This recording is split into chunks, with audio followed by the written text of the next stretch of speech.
Alrighty, so today we are addressing race at the local level, local, of course, being Burlington, Vermont. Joining us right now, we have former State Senator Tim Ashe, and I will go ahead and hand it over to him. All right. Well, thank you, Kelsey. Thanks, everyone. I want to begin by saying I graduated what seems like nearly yesterday from UVM, although it was 1999, which I guess I don't know what that makes me, but older.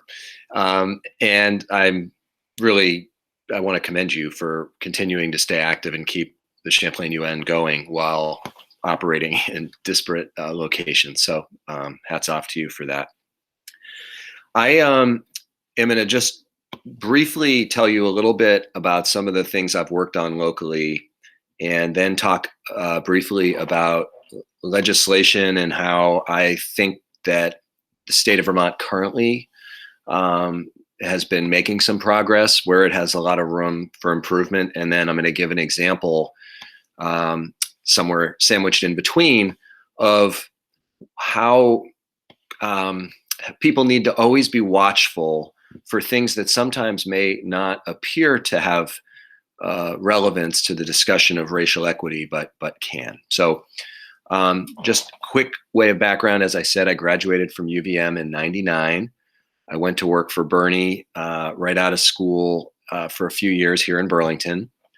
I then served on the Burlington City Council from 2004 to 2008, and I represented the Old North End, which, just as it is now, was the most diverse neighborhood in the entire state, and lived in the heart of the neighborhood, and still live on the fringes of the Old North End, and then was elected to the state senate in 2008 and served there until just this January. And I served the last 4 years as the Senate's elected president. So all the other 29 people thought, for better or worse, that I should be their leader. So I was for 4 years, and can talk a little bit about that. Professionally, most of my career has been in affordable housing for older people and people with disabilities. So for about 8 years, I was active in the Burlington area and surrounding towns, working for an organization called Cathedral Square, which produces affordable housing. And that's what I did for a long time. And why I mentioned that was one of my responsibilities while working at Cathedral Square was to create what we called affirmative fair housing marketing plans, to make sure that every time we created new housing, that we were not just sitting back and waiting to see who would apply, but thinking of subgroups of Vermonters who we needed to be proactive to reach out to, so they knew that there was this opportunity to have high quality, low cost housing that we were creating. I was also responsible for creating what the federal government calls limited English proficiency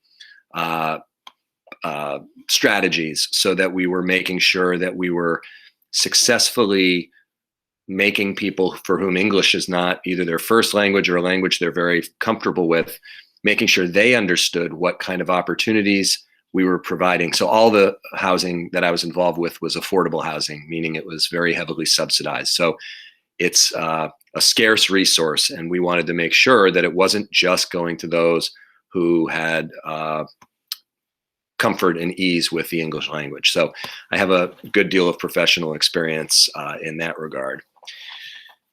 So I'm going to tell you a couple things that happened locally while I was on the Burlington City Council. Then I'm going to talk about the legislature, and I'll try to speak slow enough that you can understand me, but not drone on.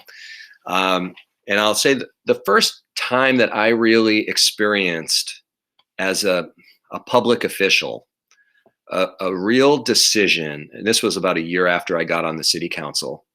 About a year after I got on, I faced my first real decision that impacted what are sometimes called disadvantaged populations, underrepresented populations, communities of color, any of the different monikers that people have assigned over the years to groups basically that are non-white or who don't have a lot of money, or a combination of factors. And the way this popped up And for those of you who are Champlain students, you might not be as attuned to this, but Burlington has 6 neighborhood elementary schools. So it has one in the South End, one right on Main Street, which is the one closest to Champlain's campus, Edmonds. It has 2 in the Old North End, and then it has 2 in the New North End, out, quite north of downtown. And while I was on the city council, the superintendent of Burlington schools proposed closing both of the Old North End schools. The proposal was done for reasons that were not all bad. The districts were filled with students almost entirely who were from very low-income households. So you had economic segregation, if you will, where the 2 Old North End schools were quite poor, and the rest of the city's elementary schools were a little bit more mixed. So the superintendent thought, let's mix up the students so that we don't have these pockets of poverty. So on the one hand, you might say on the surface of it, that sounds fine. However, if you spend a few seconds thinking about it, you realize that by closing the 2 schools that were in the Old North End that were walkable, so that people who didn't have cars could easily walk their kids to school, who had jobs that didn't allow them to spend lots of time commuting across town to drop their kids off in some other neighborhood, people who had family in and around the schools who could take care of kids after school if they were working. All of the families in the Old North End were going to be the ones who had to make major sacrifices and figure out how to accommodate their kids getting shipped to different parts of the city. Whereas none of the other communities had to make the same adjustments. And so on the surface, you say, oh, it's great, we're going to mix kids up a little bit so that we don't have schools where it's just kids who were all poor, but we were making all of the burden fall on their families. And so working with a number of parents in the Old North End, we basically, if you're a football fan, we gave the Heisman Trophy and said, hold it right there. We're not going to let it go down like that. And it took a lot of work, and a lot of people stepped up. But what we did is said, why don't we try to make the 2 Old North End elementary schools so attractive that parents from other parts of the city will want to send their kids to the Old North End rather than shipping all the kids out of the Old North End. And that is precisely what happened. We created 2 schools that are what we call magnet schools. One is an arts-based school, and the other one is a sustainability-based school. And as a result, we've achieved some of that socioeconomic integration without forcing the parents who could least afford it and adjust to make those things. That definitely impacted communities of color the most, and low-income people. So something that might not at first seem like a issue of racial equity and justice quickly turned into one. And it's a reminder that while much of the discussion nationally is currently on issues of police brutality and policing, these challenges face us in all parts of our society, including public education. Second, this is a much shorter story, but I will tell you that before I graduated from UVM, Burlington had 3 Little League systems. Now, that for those of you who played Little League or softball, whichever, usually you live in a town, it has Little League, everyone plays each other. Burlington had 1 program for the South End, 1 program for the New North End, which is a much more middle-class community, and for many years, nothing in between. And when Bernie was mayor, he funded Old North End having its own Little League. This is going somewhere, I promise. And because the kids needed an opportunity to have the same outlet that kids in the other parts of Burlington had. However, the leagues in the South End and the New North End refused to come to the Old North End to play because the bias against the families who live there. Largely a low-income issue, but also the diversity issue. And I want to say what a great strides the city has taken by some parents stepping up and saying, we have to get past these biases that have held back kids and created really unkind isolation for the Old North End kids, and frankly, reducing all the benefits that come with kids learning from people who aren't like them. And so I was a coach in the Old North End Little League for 2 summers. I gave up many Saturdays. It was an experience, which I definitely encourage you all to do.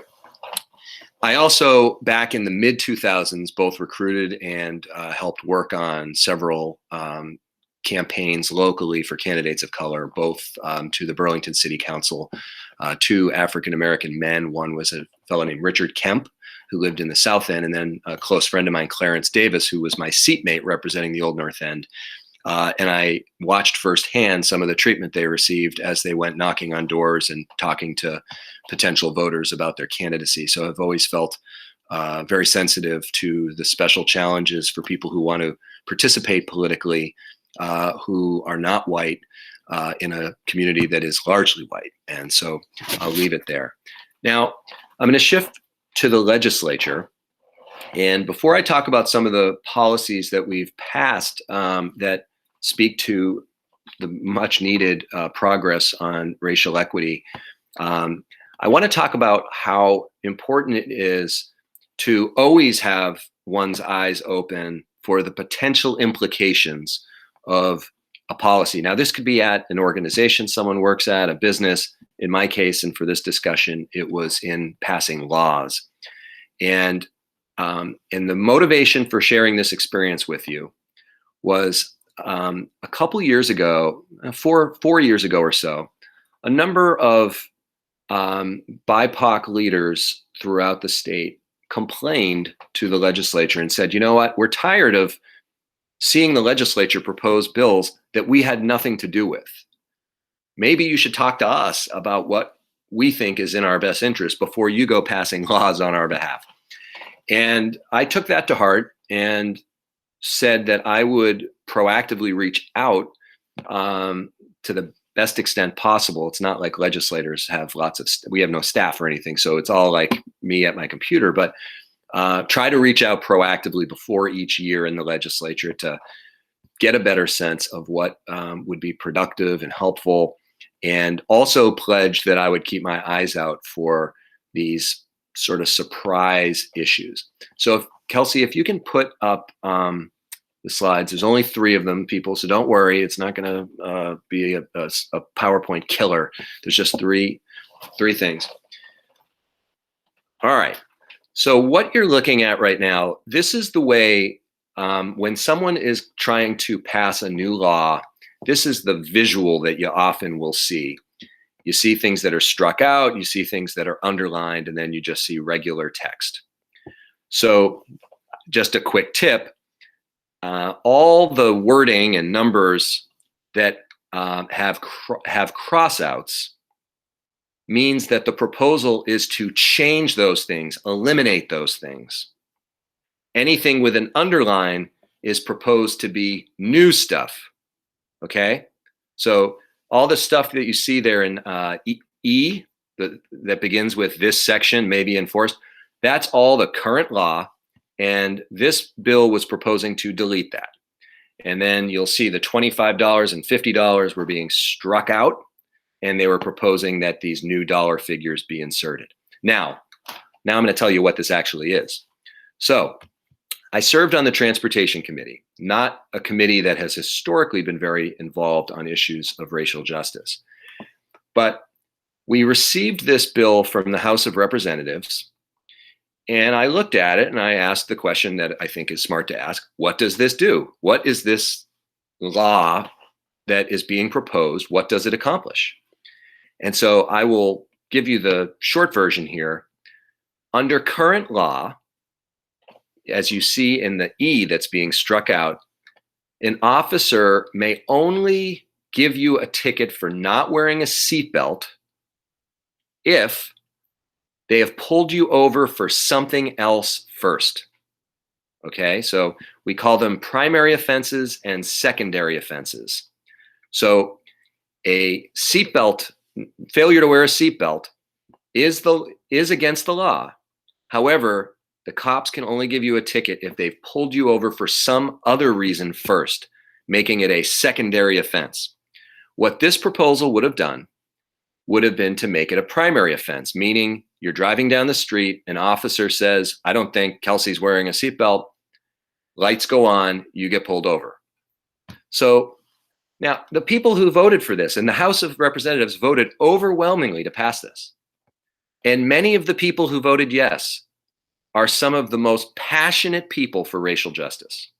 They would be exemplars. They would be like gold standard legislators who have prioritized making progress on racial justice. And yet this passed, and I think it's because people didn't ask the right question. And the right question, of course, I'm biased because I asked this question, was who is this going to impact? So if you can go to the next slide. This is data that is from the state of North Carolina, which is the only state that has done really intense evaluation of who gets pulled over based on the race of the driver and then what happens. And the numbers and everything's a little short, but basically within each of these clusters of bars, the youngest people are to the left of the cluster, and then as you get older, it's to the right.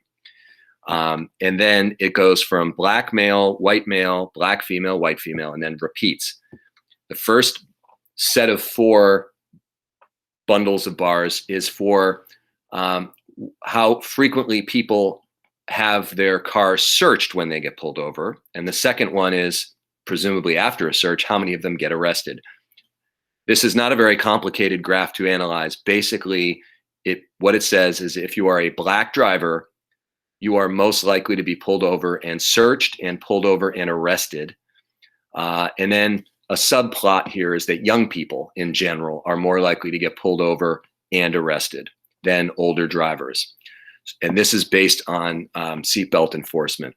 If you go to the third and final slide, this is from a UVM professor who's been very active in racial traffic data in Vermont. Her name is Stephanie Seguino. She's now on the Burlington School Board. She's pretty much the leading voice on this research.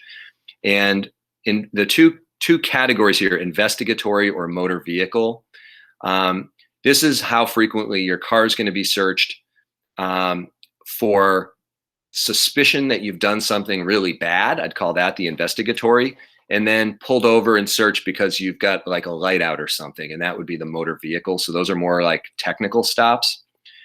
And the takeaway is the same. Basically, black and Hispanic, under both scenarios, dramatically greater frequency of being searched once your car's pulled over.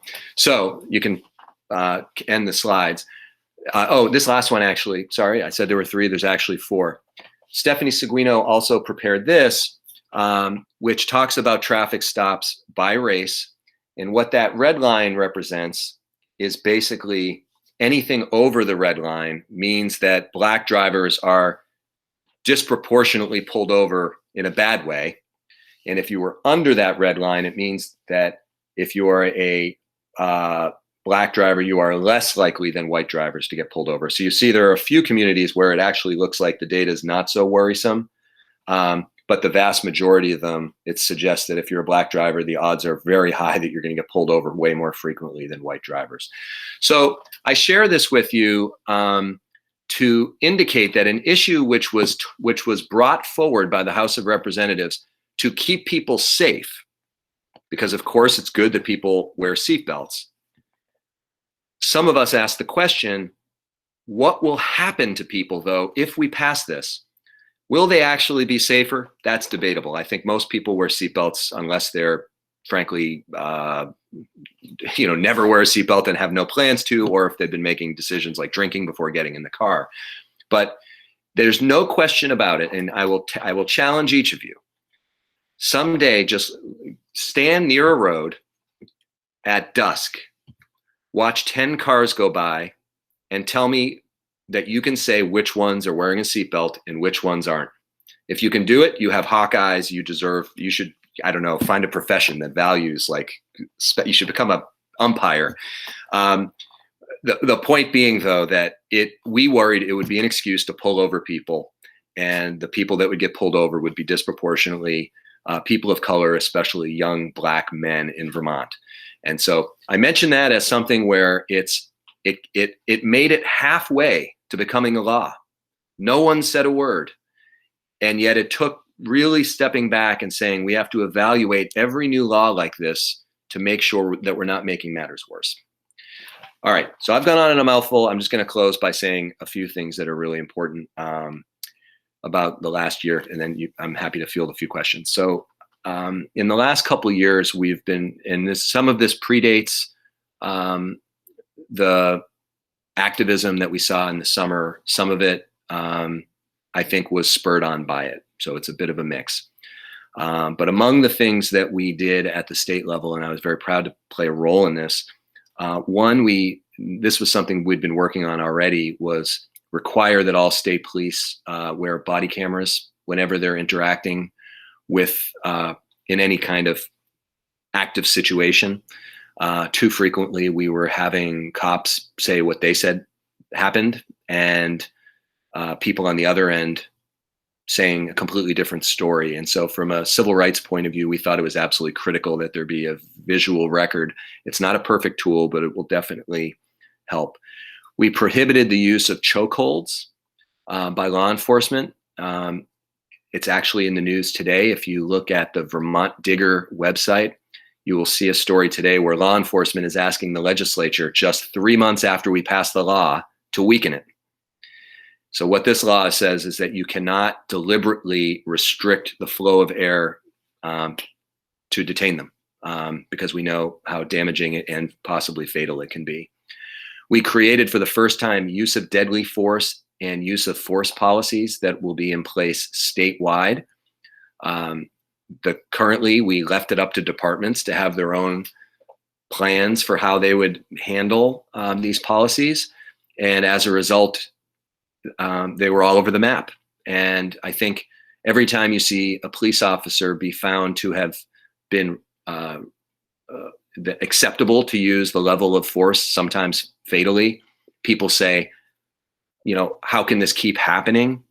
I believe some of that is because there wasn't a uniform policy that everyone would be held accountable to and that new law enforcement officers would be trained to. And that's really critical. One other thing, we actually told police departments that if they do not submit racial traffic stop data to the state, we will block all of their state funding, which is a very severe consequence for a local police department if we actually had to do that. But that sent a message that you're going to get with the program or you will be gone. So that's just, I always hate to make it sound like a laundry list because each one of those things is very important. But I guess I think I've already exceeded my welcome. So I'll stop there. And if you have questions, I'm happy to field them on either local stuff or state stuff. I guess I can leave that up. You know, so people can take a look at the statistics. If you have questions, you can either pop them in the chat or you can use the little raise hand button. I certainly have questions, but I'm going to give other people a chance to go first if they want to. So I'll give you all a second to type out or click the button if you would like to. Aziz, I saw your hand go up, but then it went back down. So I don't know if that... Yeah, I'm happy to. I can start it off. First of all, I want to thank you, Mr. Ashe, for your time with us. I mean, this has been really illustrative for me. I'm a native Burlingtonian, I guess. And a lot of the stuff that you mentioned is kind of, experiential for me. I identify as a member of the BIPOC community. My family is a member of the BIPOC community. And I think for us, a lot of these issues are very face forward. I can also speak a bit to the differential treatment of police on communities of color, but that's not really where I want to go. I'm actually more interested for you to talk about the education side of things. So especially since Burlington High School and some other schools have experienced issues with racial diversity in terms of hiring, faculty and teachers that do that. Yeah, so Burlington in some ways, Burlington, and if you grew up here, you'll have watched this struggle. Burlington did the right thing by identifying the need to have more diversity, both in the teaching ranks, but also in the leadership at our schools. And then, of course, has been judged very poorly because it hasn't done a very good job of it. So it's that strange contradiction of being right to identify the problem, being right to try to solve it, but then falling way short in achieving the objective. And people who are smarter than me will judge why we haven't been able as a community to recruit and retain more people reflective of our community. I think, one thing that I think is going to be very promising moving forward, and this doesn't solve, looking back, is I think that there is an increasing focus on trying to encourage people who have grown up in our community, who want to stay in our community, to envision themselves working in our school district or in some of our other institutions. And Burlington, South Burlington, and Winooski are for sure the most diverse districts in our state. And it is really powerful to see people who have graduated, either have come up through the middle school and high school ranks or just high school, who then work in the district in different capacities, working either as counselors, kind of community liaisons, social workers, teachers, and so on. And I think hopefully we're going to see more of that. I think that probably the next frontier is to be more proactive about supporting kids to move on for higher education, with a goal of coming back and serving right here in the community. It has been very difficult to attract staff and teachers of color from outside of Vermont and have them come and have them stay. So while that still has to be a effort, it has not proven successful enough to let us, kind of leave it at that. One other thing about our schools that I think is also in front of us to achieve is the issue of discipline. School discipline is meted out in a way that it's just not right what happens. Kids of color face sanctions that are worse for the same infraction than white kids. And that is happening not just in Vermont, but nationally. But here in Vermont is where we have our say in changing that. And it has been difficult to get school districts throughout the state to take ownership of the impacts that this has on a young kid who is either removed from school for a period of time, removed from their peers, the trauma of both getting pulled out and then having to reintegrate back in while feeling kind of like an outsider. And so the issue of school discipline is one that the ACLU of Vermont, the American Civil Liberties Union of Vermont, has been trying in fits and starts to get some support for. I think that that's an area for any of you who care as much as it sounds like you do about education to think about trying to be involved. I just want to ask a quick follow-up if I could, and then I think Frank has asked a great question as well. I'm wondering what role you see the local colleges and universities playing in enhancing diversity, especially as you mentioned, getting more faculty and staff. And I'm thinking primarily of faculty who come to teach at the colleges and who may have spouses who are educated as well and might contribute to that. Well, I think that that's a real opportunity. You're right. I think the university, Champlain, St. Mike's, I don't think I'm really missing anyone locally, but also, frankly, Johnson, all present opportunities not only to diversify their own ranks, but as you say, the sort of spouse or family members who come along with someone who gets hired. University of Vermont, I can say with some confidence, has had better success, and maybe it's just a different market in terms of educators who go into higher education. But that's exactly the kind of partnership that has been too slow to emerge between, say, Champlain and the Burlington School District, or UVM and the Burlington School District, to be on the lookout for opportunities to pair up members of a household who come here to teach higher ed with the local school system. I mean, I really think it's one of the challenges. And if you're either from Burlington, you know this, or if you've just observed the Burlington schools in any way, you probably sense this, that the emphasis in some ways has been on helping new Americans integrate into the school districts with the special challenges that they face. And I actually feel pretty confident that there will be what are called new Americans in the teaching ranks within 5 or 10 years, and there'll probably be a bunch, which is great. I'm a lot more worried about BIPOC communities that are not considered new American. There are fewer programs to support them. There's just less emphasis there. And so if we're going to have success, I think it's exactly the kind of creative thinking that you're mentioning. In fact, what you're stating is not even that, well, I mean, it's not that creative. It's just that you're provoking it to be on the table when it should have been earlier. I really appreciate your thoughtful response to that. Well, I'm trying to be candid.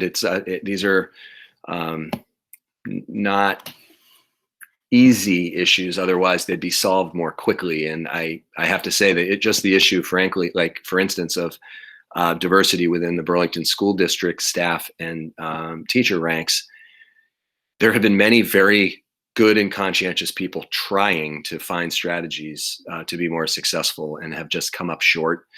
And so it's going to continue to require proactive, creative effort to make it come true. So I hope you play a role in that. Frank asked in the chat, he says, thank you for meeting with us. Why is police officer accountability to citizen boards so difficult, even in air quotes, progressive Burlington? I feel that also feeds into my question about, we discussed Burlington police wearing body cameras. However, we saw even very recently at the end of January with the teen who had been tased, one of the police officers' body cameras was supposedly off. What can we do about that as citizens, and what can we do about that on the legislative level? Because if the body cameras aren't on, they might as well not be there. It's true. If the body camera policy is great and the body camera is new and the batteries are working and everything, but the person doesn't turn it on, it hasn't really achieved the objective. So, what we do in a situation where someone forgets or deliberately doesn't put it on is, I think, is a good topic of discussion about what consequence there should be for an officer who violates that policy. Police officer accountability is, I mean, we all know the history, right?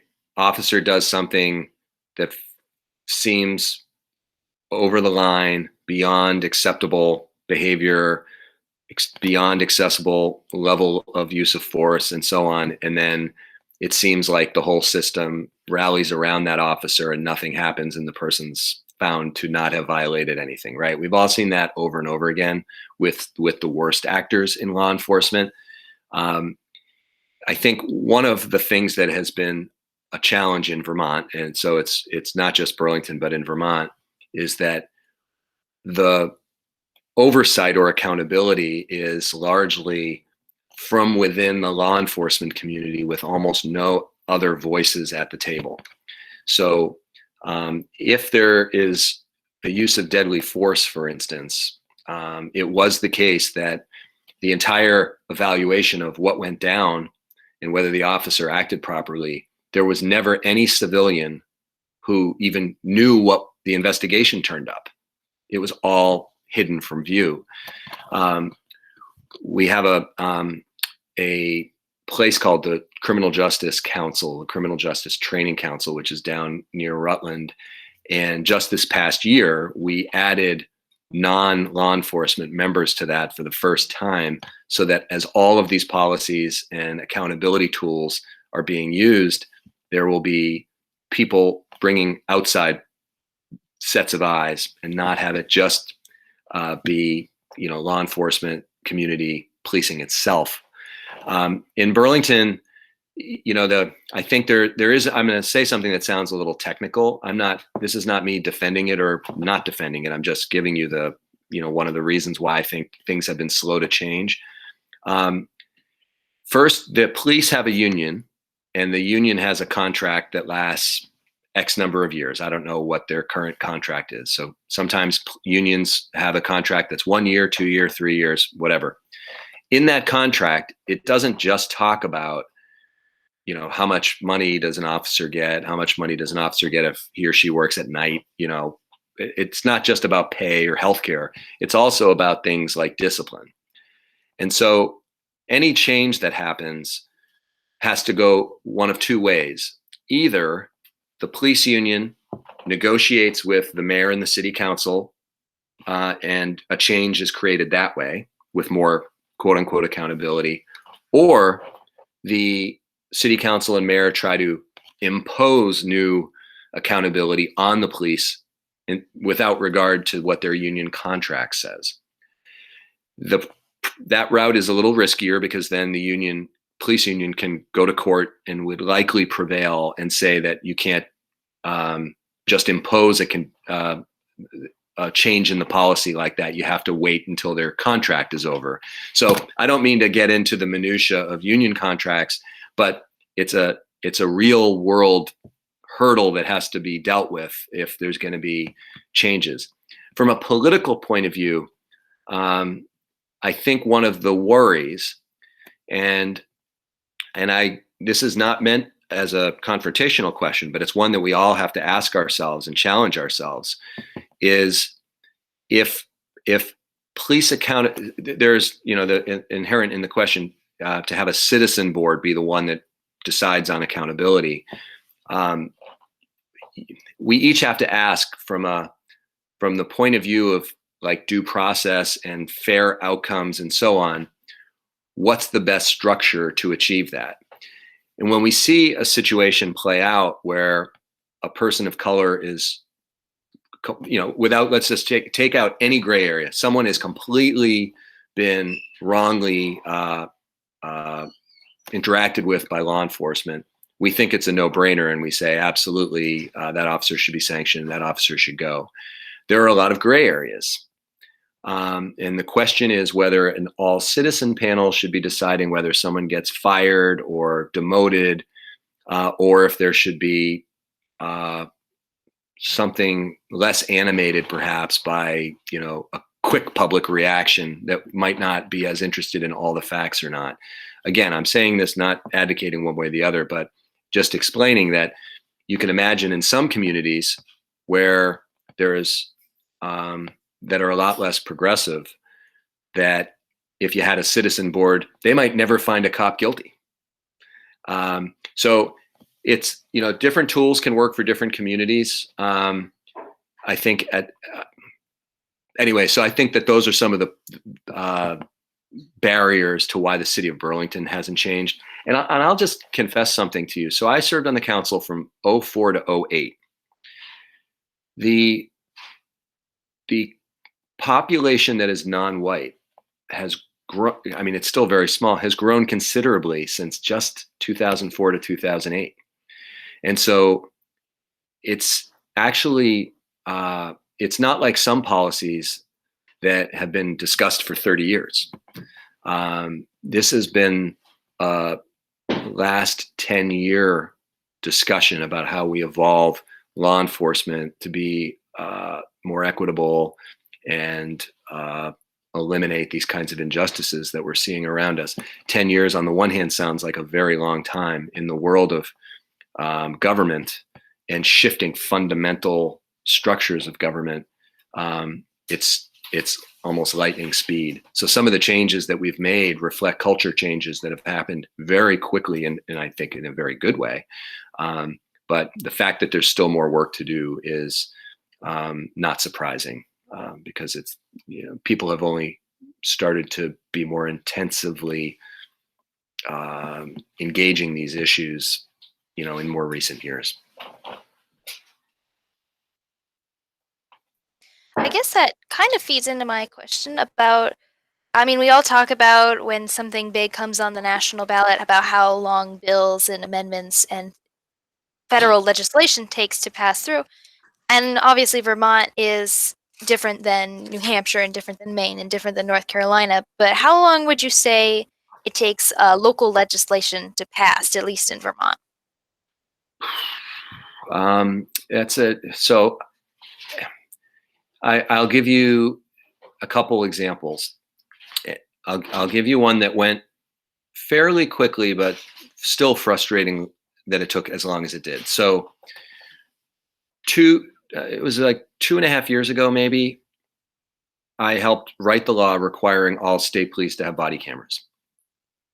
A year later, the commissioner of public safety, who runs the state police, came to the committee I serve on and said, we want permission to take the money that you gave us for the body cameras and use it to buy guns. And, kind of said, excuse me?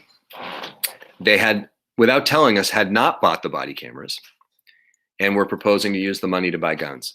So all the people on my committee, they were like, oh, what a bummer. They gave some excuse that the body camera information was going to cost too much to store, like in the cloud or something. I don't know. It was all IT, jargon.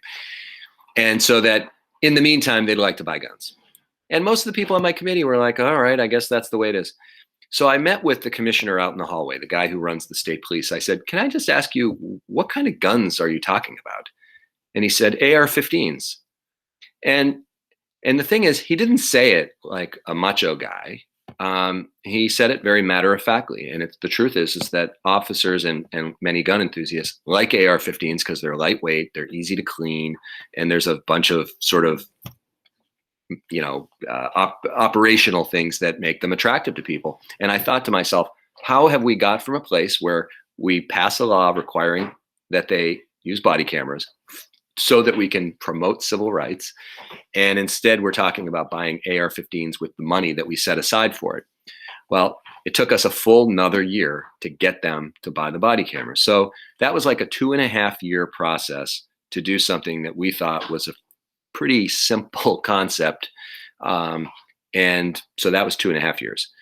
Use of deadly force had been, which is, I think, very critical. The state did not have a policy for all law enforcement about when it was appropriate to discharge a firearm at someone. That had been proposed as legislation on and off for the last few years, but the legislators who proposed it hadn't really put a lot of effort. They cared about it, but they didn't really put a lot of effort into getting it passed. So any legislator can introduce legislation, but the vast majority of the legislation that's introduced not only doesn't pass, but gets almost no attention or time from the legislature. So they just kind of lingered in the background. But frankly, this past summer, with what was going on, time and time again around the country, I sent a note to I was able to do this because I was in charge of the Senate, but I sent a letter to the Judiciary Committee in the Vermont Senate saying, before we finish our work in September, I want a use of deadly force policy done. And so in that case, largely because of what was going on around us, we were able to get something passed in 2 months, which, even if the bill hadn't been out there in years past, we would have been able to do it in 2 months. So it kind of depends on the timing, what's going on around us. But I had bills. I was there for 12 years. I had bills that took me 8 years to get done. And each year I'd be kind of like Charlie Brown trying to kick the football, and I'd fall flat on my face. And then I had years where I offered an amendment in 5 seconds and it was done, for instance. every state police barracks will now have a mental health professional working at it, so that you don't have a 911 call where someone is in mental health crisis and that the only response is to send a state trooper there. Instead, you might have a mental health counselor be the one who responds. I literally wrote that, introduced it, and passed it within one day, and it made its way through the finish line. So it's a bit of a, there's no hard and fast rule about how long legislation takes, but each of you, like if someone were to ask you, if you were in the Senate tomorrow, what would be 5 things you'd want to do? You'd each come up with a list. There'd probably be a little bit of overlap and a bunch of differences. And then if you actually introduce them, you'd probably be right to expect one of them would pass within a year, 4 wouldn't. And the other 4, maybe 1 or 2 of them would pass ever. And the other ones would just go quietly into the night.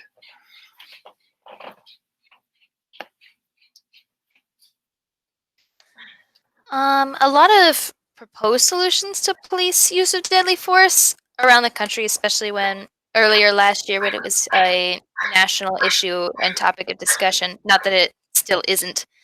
It's just always more things to talk about. And have involved more training. We've seen in other countries, particularly in Europe, that require a lot more training for their police officers, that they, in general, have a lot less incidences of use of deadly force in police. Is that something legislation can require, or does that come back to the issue of police unions? It is something that we are requiring as of, it's basically rolling out as we speak. So anybody who wants to be a police officer anywhere in Vermont, including a state trooper or a Burlington police officer, has to be certified by the Criminal Justice Training Council, which is this place down in the Rutland area. That's where they do all the trainings on everything to become an officer. And we have started to require that training decrease its focus on sort of warrior mentality stuff and shift more to de-escalation strategies, better understanding of mental health issues in the community, which is a big problem, which often ends in use of force, and also make people confront implicit bias, which is something that now happens as a part of someone's training. Law enforcement officers also have to be recertified from time to time. So if you've already become an officer and you didn't, have this kind of training, in order to get recertified, you would have to go through it. And I'll tell you why this is important. I mean, I think you already know it's important, which is why you're asking, but several years ago, I was in Bennington in the southwest part of the state, and I was there with the former Attorney General as part of a group trying to figure out how we reduced implicit bias in law enforcement, how to make it so that when we look at traffic stops in a community, we don't see a difference in the statistics depending on what color the person's skin is. And the chief of police in Bennington, when we were at this meeting, so do you know the term implicit bias? It means it's sort of like deep in there. You don't it's not like on the surface. You're not saying racist things. You're not conscious of it. It's just in there, impacting the way you make decisions and how you evaluate people. And you might even think of yourself as someone who's really hip to people of different backgrounds, but without knowing it, you're doing this, crossing the street, you're pulling over people if you're an officer based on color, but you don't realize you're doing it. So that's implicit bias. And the police chief got up and said, my department doesn't need to be trained in implicit bias because we know we don't have any. So just think of that. The whole point of implicit bias is that it's so in there in the back of your mind that you're not even aware of it. And he's saying they don't need to be trained because they're aware of what they're not aware of. I mean, it was a really eye-opening statement to hear a chief of police of a fairly large department for small Vermont. And so one of the things that's been really positive is all officers now are forced to have training in implicit bias so that they know to be challenging themselves as to why they're doing what they're doing. And if you're about to pull someone over and you're walking up to the door of the car and the person is a young black driver, before you assume that you're in danger, you have to step back and say, why would I be thinking that way when this is just someone driving down the road? Before you act sort of harsh when the person rolls down the window, ask, would I do the same thing if it was a white driver? Would I be doing the same thing if it was a older white woman? Like, why am I behaving in this way? So it doesn't solve all the problems immediately. I would never suggest that. But all across the system, officers are now being forced to go through these kinds of exercises so that we can hold them accountable now. Which I think is pretty important. So I've got like a minute or two longer, I'm sorry to say, and then I'm going to have to jet. That's no problem. We really appreciate you taking the time to speak with us. I was expecting Representative Comey to join us, but one of the things about our current virtual reality is that if people don't answer their emails, they're gone off the face of the earth. So that happens occasionally. Well, Kelsey, you feel free. So I'm now a former senator, but have a lot of insights. And if anybody is interested in anything, you can feel free to email me, and I'm happy to point you in the right direction or connect you with someone who's working on a particular issue that you feel passionate about. And I'm kind of a geek, so in terms of research, I might be able to save you some time if you're ever looking to explore an issue further. I can probably hook you up. One other thing, I just want to make a plug. I don't know why I'm doing this, except that I care about it. There's an organization that I would definitely recommend you also look at. It is called the Innocence Project, and I mention this only because it's important to me, but it's also it does have a racial justice element to it, but it's also a larger criminal justice theme. So the Innocence Project tries to come up with strategies to make sure we don't wrongly incarcerate people, which has been disproportionate to people of color historically, especially for very serious crimes. And we worked with them to pass some reforms a few years ago. In other states, they've gotten people off death row and things like that. Anyways, they're a really fascinating organization, and if people are interested in the broader criminal justice themes, I couldn't recommend them more highly. Also, the ACLU of Vermont. I don't always agree with the ACLU of Vermont's positions, but I agree with them more than almost any other group. And they often focus on some of the topics that we've been discussing just for the last hour. And their website will have information that would be, I think, of use to you as you think about this stuff in the days ahead. Alrighty, thank you so much, and we really appreciate you not only taking the time to speak with us, but appreciate you offering to connect people with other people in the future. Sure. One of the goals of this panel was to connect our students with our local representatives, because it's an easy thing to say to do when you talk about political activism, but it can be another thing entirely to actually reach out to people you don't know. That is absolutely true, and I can only tell you, after 12 years, one of my great regrets was that fewer college students organize discussions like this. That's actually quite rare, unfortunately. So I commend you and wish you the best of luck finishing off this awful COVID school year. We're doing our best. I won't keep you any longer. Thank you so much. No, thank you. I've enjoyed it. Thanks, everybody, and don't hesitate to be in touch. Bye-bye.